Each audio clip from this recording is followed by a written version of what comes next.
What's going on, everybody? I hope you all are doing well. My name is Barber223 and welcome back to another video. Today we're going to be doing a build video on my Magic Warden that I teased a little bit in my last couple videos. I've been tweaking it a little bit, trying to get the perfect build, and I think I have it. Thank you for subscribing, thank you for supporting, thank you for watching. As always, if you are not subscribed already, please do so. And if you do not interact with my videos, please do so in the form of a like or a comment. Alright, let's just get into it. So we're going to start with the character screen. Okay, so we are sitting at about 20,000 magic. We're sitting at 37,000 health unbuffed. We're sitting at 40,000 health buffed up. Again, just keep in mind all these stats are not totally what they're going to be. So my max stats will go up. Spoiler alert, we're using Death Dealer's Feet. So our spell damage unbuffed, so we get 3,500. Our penetration, again, unbuffed, so do not worry about the penetration stat. You will get upwards of 10,000 penetration, so do not worry about it. Our magic recovery is 1,600 plus whatever our Betty Netch gives us. Our stamina recovery is 1,000. We have 12% crit before our buff, so now we're at 25% crit. Our resistances are 33 and 30 on the back bar, 28 and 24.5 on the front. So these are the stats. We are using Jewels of Misrule for that recovery buff. We have the Mage as our Mundus Stone, which you can use any Mundus Stone you want. We are Vampire Stage 3. And then we are also a Breton because Breton is the GOAT. Okay, so that is what we're rocking with. Again, these stats are not exactly what it's going to end up being, so just keep that in mind, please. Alright, so let's get into the gear. So, as you can see, you might have just saw it, you might have not. Alright, on the front bar, we're using Serpent's Disdain. Now, I've been getting a lot of messages and a lot of questions about what set I'm running. Serpent's Disdain. So this is a bit of a throwback set if you don't know. For those of you that aren't familiar with Serpent's Disdain, this set used to be absolutely incredible when there was a dot meta happening. People used to go full tank and then dot, which hasn't really changed much. It's still kind of that way. But Serpent's Disdain is still a solid set, and the reason being is because you can still do a ton of damage passively while healing, buffing, and just piling on other damage. So this build really shines in a small group. So if you're in a 2-3-4 stack or anything like that, you can play it solo too because you can do a lot of pressure to people while just sitting there. So that really helps in terms of fighting outnumbered. So that's kind of why I like the build. So we're using an Ice Staff, of course, for the 10% extra damage. We are using Charge because we are going to be basing a lot of the build around using status effects. So I think this can be a really interesting build. I think I'm going to try some stuff out on the Serpent's Disdain on my Arcanist as well, just to see how that goes, because they get buff status effects. But Charge is what I want to use because of status effects. So we are using a Poison enchant. Now, why are we using a Poison enchant? Well, every time that our glyph goes off, Poison, unlike other glyphs, is going to give a dot. Okay, so Poison gives a dot. Now, with Serpent's Disdain, that gives you stamina, health, magic, and it increases the duration of status effects by 16 seconds. So, when your Poison procs and it does the little dot that it does for a couple seconds, it'll stay for 16 seconds. Also, we're using Force Pulse as a spammable, so we're getting all 3 status effects up at all times. So we're getting constant duration of burning, poison, chilled, all of the status effects. We're getting the magic status effect to proc. We're getting every status effect you can think of to proc, and they're just attacking people over and over. So there's tooltips where I do 10,000 damage with a poison, but it's just because it refreshes over and over. So Serpent's Disdain is actually really slept on set in my opinion. I think you can slot into any build. You throw Force Pulse on a build with a poison glyph and you can do damage on anything. So big fan of Serpent's Disdain. It's a crazy slept on set in my opinion. So yeah, on the back bar we're using a bread and butter set. Daedric Trickery. I'm sorry, I cannot ever stop using Daedric Trickery. I tried to use so many other things. I just keep coming back to it. I don't know why. I can't stop using it. It's too good. It gives you health, stamina, magic. And then when you can get 1 of 5 random major buffs for 21 seconds, every 9 seconds, basically what it's saying is you have 9 seconds of uptime, which means you can have 3 up at a time. Okay, so ideally you can have almost 3. Let me rephrase. You can have about 2.5 buffs up at one time. So that's really nice, which of course that helps. So yeah. So our monster set is going to be Nunatak. Alright, Nunatak, if you don't know, is a very, very good monster set for Wardens only. To be honest with you, it's a bit of a trash set if you use it on any other class. Is it the best in slot for Warden? I don't know. If I'm being honest, probably not. It's probably not the best you can get. But I will say this before I even talk about Nunatak. If you don't like Nunatak, you don't have to use it. Alright, so I have played around with a lot of stuff. Alright, so you can use Malabeth Scourger. I'm a big fan of Malabeth Scourger. It gives you that really big uptime on healing. You can use Valken Scoria because we are using so many gosh darn dots. You can use Balord for the extra damage when you proc your alts. You can use really whatever you want. You can even use Kadjar's Nightmare if you want to. Okay, so feel free to use Engine Guardian. Like, there's a million sets I can slot right into this build, and really it doesn't change that much. For me, I like Nunatak because it gives a mixture of damage and tankiness at the same time. And to be honest with you, it really just pisses people off when they have to deal with it, because imagine getting that snare is just really annoying to deal with. But anyways, it gives armor, right?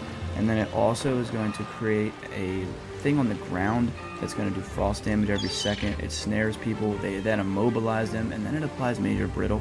Now Major Brittle makes you do 20% more increased crit damage to them. So that is very, very nice. In my opinion, it's a great set for groups, BGs, big fights, right? So even a 1v1 is pretty good if you just camping it. So for me, I like it. It's nice on a Warden, and it just kind of falls into the theme of the build as well. So yeah, I'm a fan. I'm a fan. So we're using Jade of Trickery, like I said. Alright, so here I didn't get my glyph. Just ignore it. I'm sorry. I'm wearing the wrong. I have 2 belts somewhere. My other belt is in my bank. That's completed. I'll get it eventually, but yeah. Alright, so if you can, ideally, as you can see, I kind of mixed up the glyphs a little bit, because on this build, I'd really like to have a little bit of everything. So I like to have a little bit of stamina and magicka, and then of course get a lot of health. I like to get above 40k health if I can, so that's why I did that. So we are wearing a mixture of heavy, light, and medium. So I believe we're running 1, 2, 3 heavy, 3 medium, and 1 light. You can go more heavy. I mean, that's up to you. That's completely your preference. I probably would go 1 more heavy if I could, but it's not that bad considering the medium armor passive give me a lot of passive damage, so that's nice. So then here down in the jewelry we have Jade of Trickery. I have Swift on this one. I like a little bit of movement speed. Then we have Death Dealer's Feet with Bloodthirsty, and then we have Trainee with Infused. Ideally you want to get everything with Bloodthirsty, but I bought the Jade of Trickery ring or necklace and I like the Swift on it, so I didn't transmute it. Yeah, so that's ideally what you want to do, is go with Bloodthirsty. Now Trainee's nice because it gives you that extra health to pump up the health on the Warden, but this is what I'm using. So in terms of light, heavy, medium, you definitely want to go at least 1 of each piece for the Undaunted passive, but in an ideal world you probably go 5-1-1 or 4-2-1, whatever. So that's just kind of what I rock with. I like it. It helps me do a lot more damage, because if you don't realize, in the medium armor passives, you're getting a decent amount of damage, right? So we're getting 6% crit damage and healing. We're getting a lot of stand recovery. So that's nice. We're getting a decent amount of weapon damage, and we're getting a decent amount of movement speed. So that's really nice too. The roll dodge reduced cost is also very, very nice to have. So I really can't be too upset about it. It's nice. It really is. So, I mean, we also get 6% less damage taken from AoEs, so it is nice. The medium armor passives can really help you out a lot, so to me it works. Alright, so now that we're already in the skills, let's just go over them. So on the front bar we have the Blue Betty. Blue Betty is really, really nice. It's a cleanse, it's a recovery skill, and it also gives you your sorcery and brutality, so crazy skill. Make sure you put that on the front bar for the companion buff. Deep Fissure, it's a bread and butter skill, right? It's going to be one of our best damage skills, really our best damage skill. It does a lot, really. It really does do a lot of damage. Depending on what monster set, if you use Balorg and using this while Balorg's procced, is really, really nice. But yeah, if you get a nice crit with it, it's going to do a ton of damage. Here we're using Bird of Prey, so this is nice. It's going to be like a baby race against time, so to speak. So you get Demonic Berserk. You get crit damage for having it slotted. You also get immunity to snares and mobilizations, just like Race Against Time, and then you get movement speed out of it. So If you get, you know, fossilized, if you get talons, if you get any type of immobilization, you pop this, you can run away. Here we're using structured entropy. Now, I've been doing a lot of testing with this skill. I've tested out a ton. I've used swarm, I've used corrupting pollen, I've used gripping shards, I've used force or destructive clench, right? I've used a ton of stuff. I'm using structured entropy. I mean, is it the best in slot? I don't know. You want the truth? I don't know. Now, I do like it for the fact that it's easy to use. Now, what do I mean by easy to use? Well, it's kind of an instant cast, so it doesn't have much of a clunky animation, just like because the bugs, Swarm, has kind of a clunky animation, and I don't really like using it. I find myself having to use it so much because people dodge it. Entropy is easy to use. You get recovery for having it slotted because of Mage's Guild, and it's a nice heal, right? So, I mean, it just kind of adds on to the dots that we already do, and it can proc the magical status effect, so it is kind of nice. Now, the difference is that Swarm is going to give you the minor vulnerability, so overall, Swarm is probably better, but I'm using Entropy right now, and I feel comfortable with it. The little heal that I get actually does kind of help, so I can't be too upset about that. But this is kind of a flex spot. Use whatever you want, whatever you feel comfortable with. Here we're using Force Pulse for our bread and butter skill. Now, like I said before, we are using Charge and we're using Serpent's Disdain, right? So when we use this, we have Flame damage, Frost damage, and Shock damage.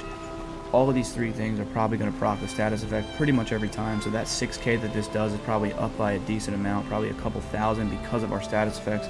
Our Frost status effects do extra damage, if I can show you. Right, so it increases the damage of your chilled status effect by 753, right, so that is really, really nice as well. So the status effect is going to do an extra 753 pretty much every time we use this skill, so that's nice as well. And then it's going to proc a long duration of stuff, right, so then we're also going to get minor brittle, we're going to get all the extra buffs, so it's going to be nice. It does a lot of damage, it pisses people off. No one wants to deal with dots constantly, so it is really nice. Here we're using Northern Storm because Northern Storm is absolutely phenomenal. It does a lot of damage, it snares people, it gives you spell damage, it helps you and your allies with major protection. Really good skill. It kind of saves your life if you're in trouble, there's a bunch of people on you, you pop this, they kind of run away. So, good skill. Alright, so here we're using Ice Fortress. You have to have this. It's your resistance, it's your minor protection, it's a beast skill. Vigor is kind of a must for me. You have to have Vigor. It gives you your minor resolve, so it gives you 3,000 resistance. It's a really, really nice heal over time. Gotta use it. Here we're using Polar Wind. In my opinion, Polar Wind is 47 million times better than the counterpart of this. So Polar Wind is amazing. Polar Wind can get me up to millions of heals just from this skill alone in BGs. It's a huge burst heal. When my stats are maxed out, the healing that I get from this is absolutely insane. I get 13-3 right now, and that's unbuffed with without any other extra spell damage, without any extra health. I mean, it's really, really nice. And it heals you for 3,200 every 2 seconds over 10 seconds, right? So the heal lasts a long time. And 3,300 every 2 seconds is what? 1,600, 1,650 every second, essentially. So you pair it with Vigor. I mean, look at the amount of heals you're getting, right? You're getting a lot of heals just from these two skills. So, really, really nice skill. It heals you and an ally. So not just you or an ally, you and an ally. That's a big thing to note. Here we're using Crystallized Slab, which may or may not be the best skill in the entire game, I'm not going to lie. This skill absolutely counters Nightblades, it counters Swords, it counters a lot of builds. Anything with a projectile is essentially nullified. It stuns them, it does damage. People literally will kill themselves attacking you with this skill up, so to me, I'm never going to change it out. Lotus Blossom is your crit, right? Crit, and it's also a lot of passive healing. It's also a very cheap skill, and it gives you Prophecy and Savagery. So that's really nice as well. It is nice, and the reason I'll say it's nice is because of that heavy attack, right? So what do I mean by that? Well, we use a Wrestle Staff, right? So we use a Wrestle Staff with defending, but you get 4,100 heals for every single time you heavy attack. So what do we also get? Well, we get Major Mending after completing a heavy attack, and we get healed for 54% of the damage inflicted with the final hit. So we're getting healed for 4,100, we're getting Major Mending, and we're getting 54% of the final hit. So we're getting a big heal just from heavy attacking. And then, so really what you want to do is if you can fully heavy attack like that, finish the heavy attack out, and then hit a Polar Wind, you're going to get a big, fat, juicy heal. Okay, so You're going to get the 41 from this. You're going to get the polar wind.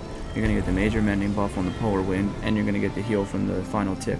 So you get a big heal just from heavy attacking. So to me, this is a skill I'll never get rid of. Lastly, we're using Life Giver. Life Giver is a really nice heal. It's a lifesaver, right? It's like almost impossible to die when you use it. So that's why I'm using what I'm using. In terms of CP, I'm using Master at Arms, Biting Aura, Ironclad, Untamed Aggression. Here we're using Celerity, I believe is how you say it, Pain's Refuge, Sustained by Suffering, Peace of Mind. So yeah, those are the CP.